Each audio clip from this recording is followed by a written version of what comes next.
Está no ar o Pode Mais. Meu nome é Bruno Sarto e o programa de hoje também serve como alerta. A cada 1 hora, estima-se que 3 crianças são abusadas sexualmente no Brasil. A nível de ranking mundial, o Brasil ocupa o 11º lugar em casos de abuso sexual e o 2º lugar em casos de exploração sexual infantil.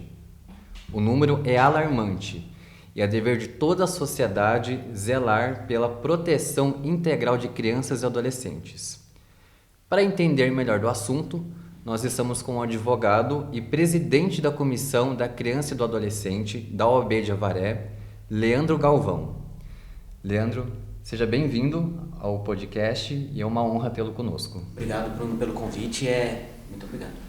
Leandro, os números são alarmantes. Por que o Brasil chegou num pico tão alto? Bruno, o que está acontecendo? Nós estamos, nesse mês de maio laranja agora, com uma campanha que é a Faça Bonito. O que acontece? A campanha está visando o combate à exploração sexual e ao abuso sexual também. Só que nós temos uns números muito alarmantes. No Brasil mesmo, no caso, como você já citou, o Brasil está na 11ª colocação. Num ranking com 60 países. Em caso de exploração sexual. Isso, no caso de exploração sexual. Então acaba acontecendo, como o Brasil é muito grande, tem o fato do turismo também. Questão territorial também. Questão territorial, então temos esses problemas sérios. E os números são maiores, né? Porque nós temos estimativas de crianças e adolescentes que relatam o abuso. Sim. Mas na verdade a gente sabe que muitos permanecem a vida inteira calados, né? Sim. O que acaba acontecendo? Há os números, há os índices, um índice que eu posso passar para vocês mesmo, que foi feito no Brasil até agora, até maio, estamos na casa de 20 mil denúncias envolvendo abuso sexual e exploração sexual. Por ano? Não, somente até maio. No mês? Só até agora. De janeiro agora? De janeiro até agora. É um número alto. 20 mil. E isso foi constatado que somente 10% dos casos. Os outros estão escondidos. Estão as pessoas omissas que não denunciam, então acaba gerando um número muito maior. E daí o que nós estamos fazendo? Nesse mês agora específico, mas não somente nesse mês, nós temos que trabalhar o ano inteiro com isso. Ao combate ao abuso sexual e exploração sexual. E qual a forma que a gente tem que fazer isso? Através de prevenção. Conscientização da sociedade, conscientização dos pais, dos responsáveis que têm o dever de ser guardião daquela criança, daquele adolescente. Apesar de parecer serem palavras, né, e conceitos semelhantes, o abuso e a exploração são diferentes, né? Você consegue explicar pra gente a diferença de cada uma? Com certeza. O abuso sexual, na verdade, o agressor ali, aquele abusador, ele quer se satisfazer de alguma forma.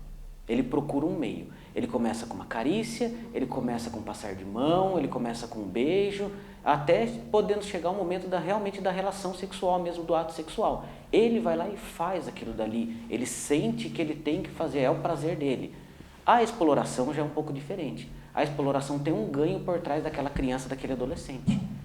O agressor ali no caso, o explorador, ele se utiliza da criança, do adolescente, para fazer um meio de vida dele, para ganhar dinheiro. Ele tem uma vantagem econômica, né? O que Exatamente. acontece em vários países que são turísticos, né? Com grandes atrações turísticas, Sim. Principalmente o Brasil, né?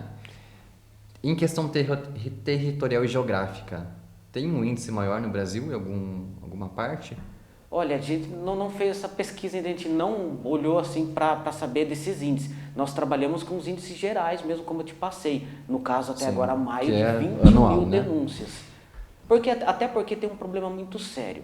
Isso está muito preso na nossa sociedade e não é falado. Esse é um dos grandes problemas. Tabu, né? É um tabu. Você vai conversar com as pessoas, quando você começa a falar, ela entende, quando você fala de uma violência sexual, ela entende que você está falando sobre sexo.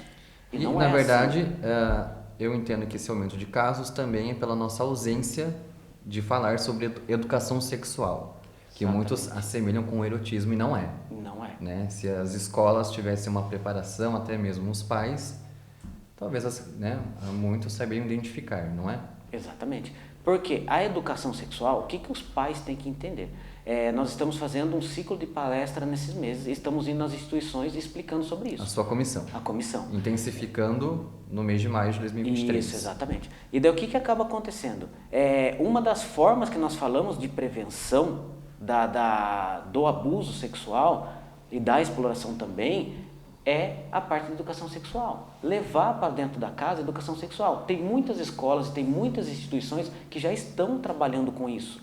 Já tem lá um programa para trabalhar com isso. Aí a criança, o adolescente chega na casa falando sobre isso, muitas vezes o pai ou a mãe ou o responsável interpreta errado. Olha, ele está falando sobre sexo. Não é isso. E qual é o perfil das vítimas? O perfil das vítimas hoje, Bruno, a maioria são mulheres. Mulheres. São mulheres, são meninas, são adolescentes, mas também nós não podemos falar que não há com homens, com meninos. Também. O índice é alto no caso de mulheres, de meninas, mas também com meninos acontece muito essa questão do abuso sexual, da exploração sexual também. E o agressor, ele tem características específicas ou passa despercebido?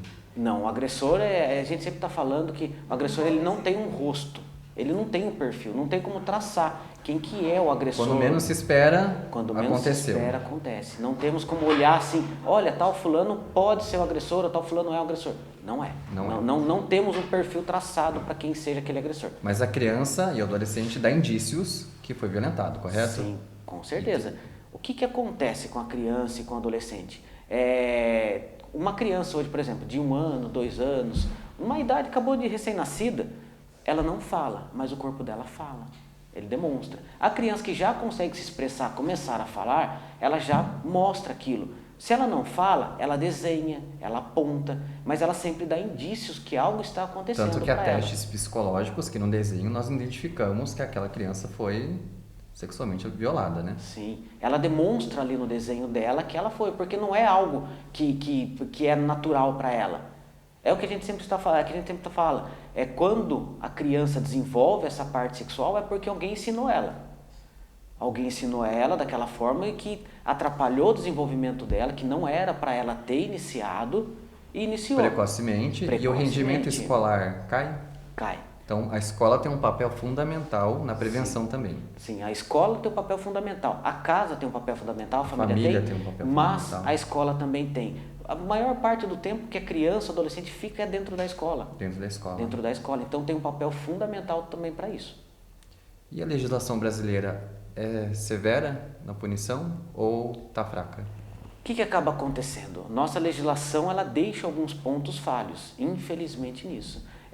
Nós conversamos bastante sobre isso. Nossa legislação é uma coxa de retalho, né? Aos poucos vai acontecendo uma coisa, nós vamos lá e vamos resolvendo aquilo. Então ela vai deixando de lado algumas coisas para resolver outras. Então ela acaba falhando em alguns momentos. Temos leis que realmente condenam, temos condenações já de abusadores, de exploradores, mas ainda há uma insegurança jurídica nessa parte. Muitas vezes a gente vai conversar com as pessoas, falam assim pra gente, olha, fulano foi preso e depois já está solto. Só que é a nossa legislação, não temos o que fazer com isso. Então, em alguns pontos, sim, ela é falha, ela acaba falhando, o que poderia ser um pouco mais rigoroso, ela acaba falhando. E nesse meio intensificado da sua comissão, vocês foram em diversos colégios, ONGs, no CRAS, trabalham com a prefeitura, ministrar, né? Bater um papo com a população em geral, com pais, crianças, a respeito do tema. Sim. Vocês têm identificado ali na plateia sinais de abuso? Sinais de abuso, o que a gente identifica? Quando nós estamos falando, quando chegamos ao ponto mesmo da explicação do que é o abuso, como que começa, o que começa, nós percebemos que as pessoas começam a ficar um pouco incomodadas.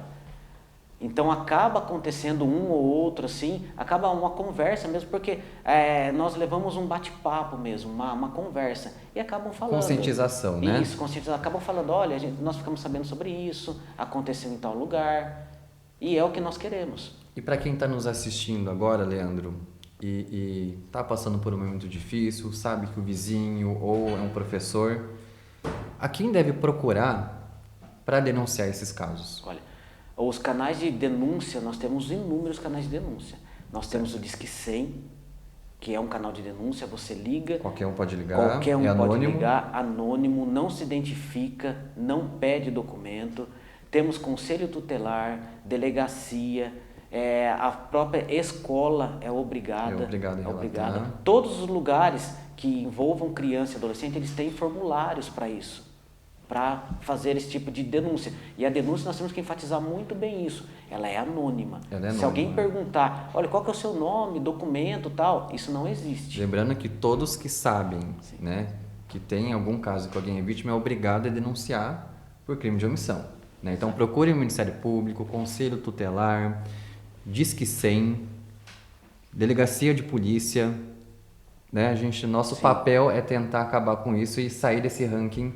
Desse ranking alto. Porque nós estamos chegando e a cada ano que passa, os casos estão aumentando. Às vezes a gente pode olhar assim, o caso aumentou, mas aumentou porque nós fizemos o trabalho da prevenção. trabalho de prevenção. Sim, para depois ele diminuir. E para ter contato com a comissão, qual é o canal do Instagram, Leandro, para passar para o pessoal? Nós temos nosso Instagram, CDDCA Avaré. Pessoal, segue lá, é um trabalho muito bonito que eles fazem. Leandro, muito obrigado pelo bate-papo, pela conscientização, foi um prazer tê-lo conosco aqui. Eu que agradeço, Bruno, o prazer é todo nosso por poder nós passarmos para a população, para a sociedade, o nosso trabalho também. Muito obrigado. Agradecemos também a Mercearia Café Avaré pelo espaço e também você pode ter acesso a outros programas através da TV Nova Serrana ou do Vale TV. É isso, pessoal, um abraço e até o próximo programa.